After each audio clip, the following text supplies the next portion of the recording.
نو زه ملحد بېدینه لوی شوی وم. زه اکاډمیک طبي پوهنتون ته لاړم، کامیابه وم، پیسې مې ګټلې او په خپل ژوند خوشحاله وم.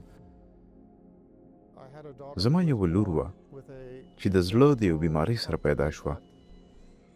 د هغې د بدن لاندنۍ برخه مړه کېدله ځکه چې اکسیجن ورته نه رسېده. ډاکټرانو زه له کوټې بهر کړم. زه مستقیما د هسپتال د عبادت ځای ته لاړم. ما وویل ای خدایه، که ته یې زه مرستې ته اړتیا لرم، که ته زما لور محفوظه کړې نه، نو زه به ستا ومنم، ستا لاره به تعقیب کړم. ما په هر څه کې تلاش شروع کړ، تاویزم، بودیزم، هندویزم. زما ورور ماته د قرآن کریم ترجمه راولېږله. کله چې ما دا ولوستل نو هر څه سم شو. کله چې زه مسلمان شوم، زما د 14 کالو نه چې ښځه وه ماته طلاق راکړ. زما مور او پلار زما نه لاس واخیسته. ویې ویل زما د کوره وځه او هیڅکله بیرته مه راځه. یوه شپه ما یو خوب ولیده چې هغې کې رسول الله صلی الله علیه وسلم، زه د هغې په حضور کې وم او غرونو ته اشاره وکړه او ویې ویل غرونو ته لاړ شه.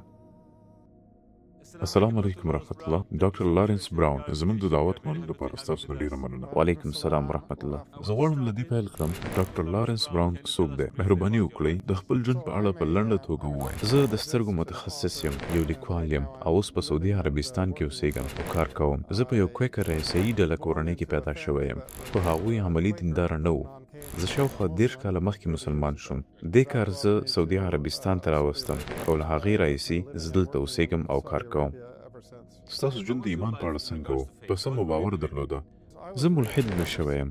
تاسو پوهیږئ زه په امریکا کې لوی شوی یم. په سان فرانسیسکو کې پیدا شوم او را لوی شوم. زه اکاډمیک لیسې، کالج او طبي پوهنتون ته لاړم او په دې ټولو اکاډمیو چاپېریالو کې اکثریت پروفیسران زما همکاران او زده کوونکي ملحدین وو. او تاسو پوهیږئ دا د عقل پرستۍ د عقیدې سیستم ګڼل کیږي، ځکه چې عقل پرستی د عقل په زور د خدای وجود ردوي. نو دا زما عقیده وه تر هغه چې ما یو روحاني بیداري تجربه کړه. مهرباني وکړه د هغه تجربې په اړه ووایئ، هغه څه تاسو یې خپل عقیدې ته په شک کې واچولی. دا لږ مشکله ده چې زه یې مشخصه کړم. زه له ډېرو زده کړو او روزنې وروسته د سترګو متخصص ډاکټر شوم او کامیابه شوم. پیسې مې ګټلې، هر څه مې چې غوښتل اخیستل مې او په خپل ژوند کې خوشحاله وم. او ما بیا شاوخوا کتل پیل کړل او داسې مې احساس کړل چې له دې نه وروسته هم چې شی شته دی، د دې نه پورته هم چې شی شته. خو زما لپاره بدلون هغه وخت راغی چې لور مې د زړه یو بیمارۍ سره پیدا شوه. نو د پیدایش په وخت کې د هغې بدن لاندنۍ برخه مړه وه او تکه توره نیله وه، لکه څنګه چې دا جراحي کالي دي چې ما اوس اغوستي دي. نو داسې ښکاره کېده چې بدن یې مړ کېږي ځکه اکسیجن نه وررسېده. د یو ډاکټر په توګه دا لیدل ډېر ویرونکي دي. زه تر دې شپې پورې ملحد وم، که څه هم ما د یو خالق د شتون احساس شروع کړ او دا احساس یوازې د خالق د طرفه راځي انسان ته.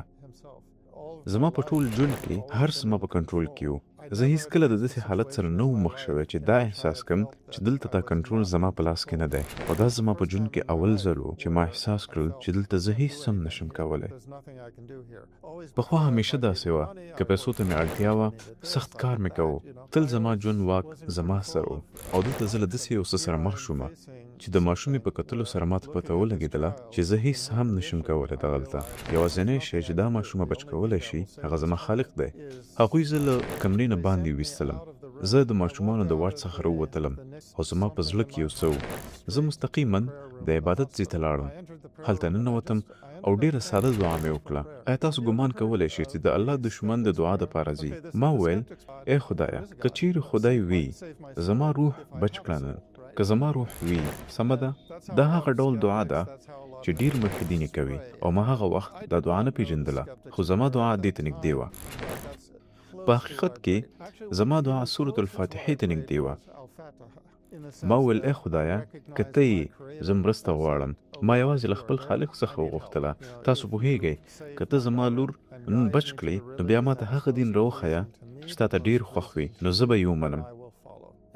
زه له عبادت ځای څخه راووتلم او ډېر زر زر بیرته لاړم. زه شاید 10 یا 15 دقیقې لرې وم تر څو ډاکټران خپل علاج او فیصله وکړي. او کله چې تاسو د نوي پیدا شوي ماشومانو واټ ته ننوځئ، تاسو باید یو څو کارونه وکړئ. تاسو باید لاسونه ووینځئ، جراحي کالي واغوندئ، دستانې په لاس کوئ، ماسک واغوندئ. کله چې ما دا کارونه کول، ما له کړکۍ ولیدل چې دا ډاکټران زما له لور شاوخوا راټول دي او هغوی ما ته کتل او ما هغوی ته کتلی شو. ما د هغوی په شکلونو باندې یو څه ولیدل.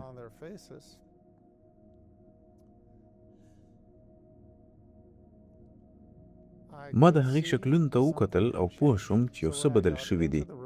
شاید 15 یا 16 کاله تیر شوي دي، خو زه دا کیسه اوس هم بې ژړا نشم کولی.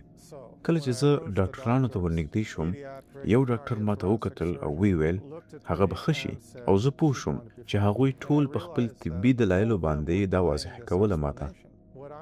خو زما په زړه کې دا خبره وه چې هغه څو دقیقې وړاندې خو هغوی ما سره نه وو چې کله ما هغه دعا کوله. نو دا واقعا هغه شیبه وه چې زما زړه ته ایمان ننوته. زما لور حنا وروسته پوره طریقې سره روغه شوه. هغې نه کوم دواګانو ته ضرورت لره، نه کوم اپریشن ته، او نه کوم بل طبي اقدام ته. هغه بیخي نارمه شوه. تاسو دا معجزه بللی شئ یا د ډاکټرانو هغه کمال یې منلی شئ، خو زما لپاره دا یو معجزه وه. زه پوه شوم. ما د خپل خالق سره وعده کړې وه. ما وعده کړې وه که هغه زما ماشومه بچ کړي او صحیح لاره ماته وښیي، زه به یې تعقیب کړم.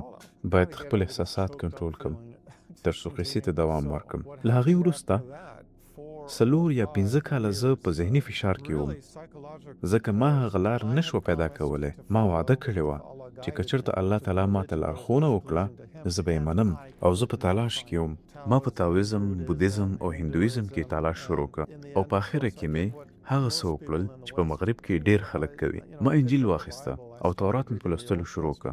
کله چې ما د تورات لوستل شروع کړل، هغې کې یو څه مې په زړه کې ځای ونیوه. ما هلته ډېر داسې څه وموندل چې د خالق د ذات په اړه مې باور راغی. خو په دې وخت کې تورات د 3 پیغمبرانو باره کې خبرې کولې. خو زما په ذهن کې بیا یو خبره پاتې شوه چې یو خو موسی او عیسی، نو دا درېیم پیغمبر څوک دی؟ په انجیل کې د پراکلیټوس ټکي په اړه ډېر بحثونه کیږي. خلک وایي دا پراکلیټوس احمد دی چې د محمد صلی الله علیه وسلم یو نوم دی. پراکلیټوس ټکی په انجیل کې یوازې 15 ځله راغلی، یو ځل په دې متن کې او بل ځای عیسی علیه السلام د پراکلیټوس په توګه پیژندل شوی. نو عیسی علیه السلام یو و او هغه د بل چا په اړه خبرې کوي چې له دې وروسته به راځي. که دا د وروستي پیغمبر په معنی نه وي، نو زه نه پوهېږم چې بیا به څه وي. بل کله چې ما دا ولیده، زما په زړه کې دا یقین پیدا شو چې وروسته یو پیغمبر شته.